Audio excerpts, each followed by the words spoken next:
Have you ever caught yourself reaching for your phone without knowing why? Not because you needed directions, not because someone messaged you, not because you had something urgent to check, yet your fingers unlocked the screen like muscle memory, and before you could even think, you were scrolling. Have you ever asked yourself what exactly you were looking for in that moment? Or better yet, why does being online feel easier, lighter, safer, and more instinctive than sitting in silence with your own thoughts? Why do we stay online even when we're exhausted, overstimulated, or emotionally drained? Why do we keep scrolling long after the content stops being entertaining? Why is disconnecting so hard, even when we want to? This isn't just habit, this isn't just boredom, and it definitely isn't just entertainment. There is a psychology behind this, one that taps into the deepest instincts of the brain, shaping behavior, emotion, identity, and even our sense of reality. People who become addicted to being online aren't weak, they aren't lazy, they aren't broken. They are simply human, living in a system designed to pull their attention inward until the screen becomes another limb attached to their mind. People addicted to being online often start with simple, harmless patterns: checking notifications, watching videos, sending messages, browsing news, looking at memes. But slowly, the behavior becomes automatic. The brain rewires itself to expect stimulation on demand, and the digital world becomes more comfortable than the physical one. For these individuals, the internet becomes not a tool, but a psychological home. At the core of online addiction is the dopamine system. Dopamine isn't the hormone of pleasure, it is the hormone of anticipation. It drives you to seek, explore, tap, scroll, refresh. Every swipe is a lottery ticket. Every update holds the possibility of something exciting: a message, a like, a funny video, a piece of news. Even when nothing happens, your brain tells you, just check again. That small hit of novelty is enough to keep the cycle alive. Over time, the brain becomes conditioned to crave the constant drip of stimulation, the tiny, unpredictable rewards that the internet serves nonstop. And unpredictability is the strongest hook the human brain knows. But dopamine alone isn't the full story. People who are addicted to being online often use the digital world as an emotional refuge. Offline life is full of unpredictability, conflict, pressure, and expectations. Online life feels like a controlled environment. You choose what you see. You choose when to engage. You choose how to respond. You can scroll away from what you dislike and search for what you want. In real life, you don't get that level of control. But online, control is a tap away. And for people who struggle with anxiety, overstimulation, fear of confrontation, or emotional heaviness, the internet becomes a soothing escape. Online addiction also forms in people who feel disconnected in their real-world relationships. Online offers community. It offers voices. It offers opinions, comments, interactions, entertainment, attention, and distraction. It gives the illusion of connection without the emotional cost. Being online gives the comfort of presence without vulnerability. You feel accompanied without needing to reveal your true self. And for many people, that's enough. Another psychological factor behind online addiction is identity fluidity. In real life, identity feels fixed. You're judged based on your appearance, your behavior, your habits, your job, your past. But online, identity becomes flexible. You can explore interests, express thoughts, take on personalities, share ideas, create content, or hide behind anonymity. Online spaces allow people to experiment with versions of themselves they never dared to show offline.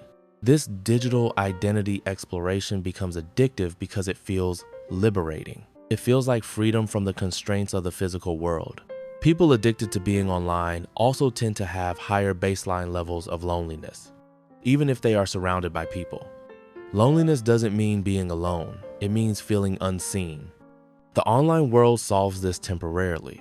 A comment, a like, a message, these small signals of attention trick the brain into feeling socially included. They provide micro doses of validation, and because validation is a deep psychological need, the brain keeps returning for more. Many people addicted to the internet struggle with avoidance coping. The screen becomes a shield against uncomfortable emotions, boredom, sadness, anxiety, uncertainty, or stress. Instead of sitting with those feelings, they scroll. Instead of confronting a problem, they refresh. Instead of thinking, they consume. The screen becomes a numbing agent, offering distraction when life feels overwhelming. This avoidance quickly becomes habit, and habit becomes dependency. Another reason people stay online is the illusion of productivity. You might feel like you're learning something while scrolling, like you're staying informed, like you're connecting with others, like you're keeping up with the world. But often, it's an illusion. The brain feels satisfied just by consuming, even though nothing significant changes. This illusion tricks people into believing the time spent online is purposeful, even when it's draining them. People addicted to being online also tend to have complex emotional relationships with silence. Silence feels heavy. It invites thoughts, introspection, memories, and emotions, things many people prefer to avoid. The internet fills silence instantly. It never stops. It never pauses.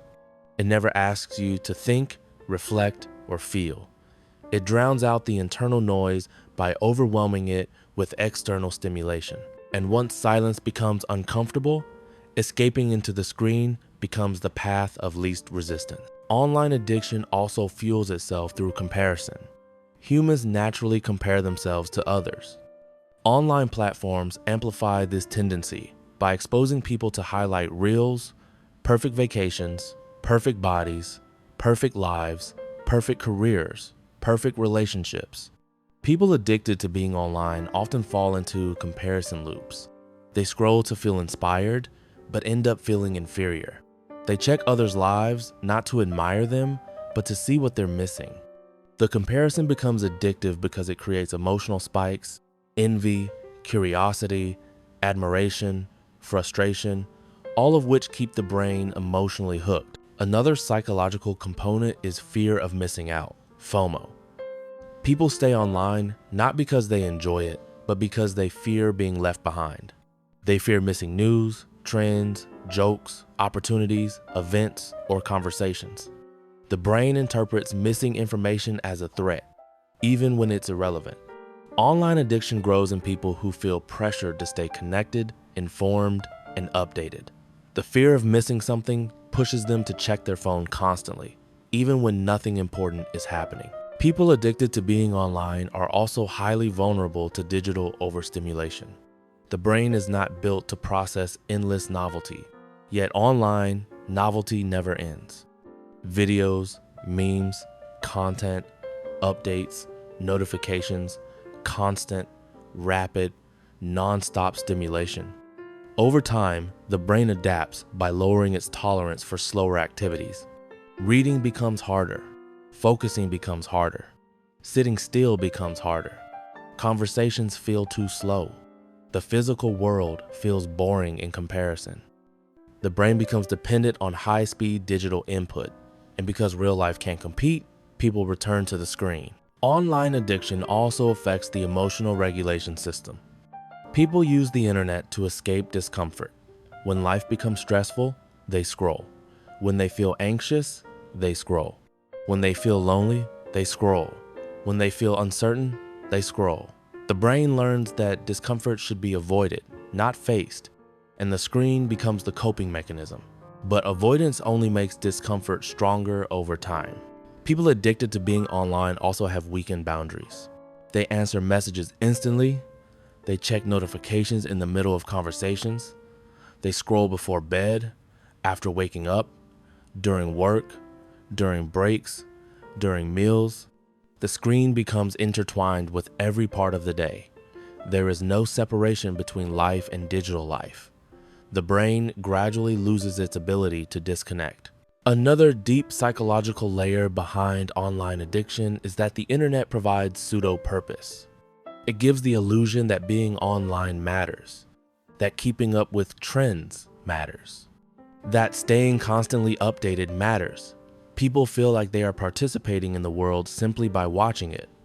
But this pseudo-purpose dissolves once the screen turns off and the emptiness returns. People addicted to being online also experience fragmented attention. Their mind jumps between apps, tabs, videos, conversations, stimuli. Attention is constantly split. Cognitive focus weakens. Patience decreases. The brain becomes a machine for quick reactions instead of deep thought. This fragmentation creates a cycle. Because deep thinking becomes harder, people rely on shallow digital stimulation even more. Another psychological factor behind online addiction is identity validation. People want to be seen, acknowledged, valued. Social media offers this in microdoses, likes, views, comments, shares. The brain interprets these signals as social approval. Even small interactions trigger dopamine.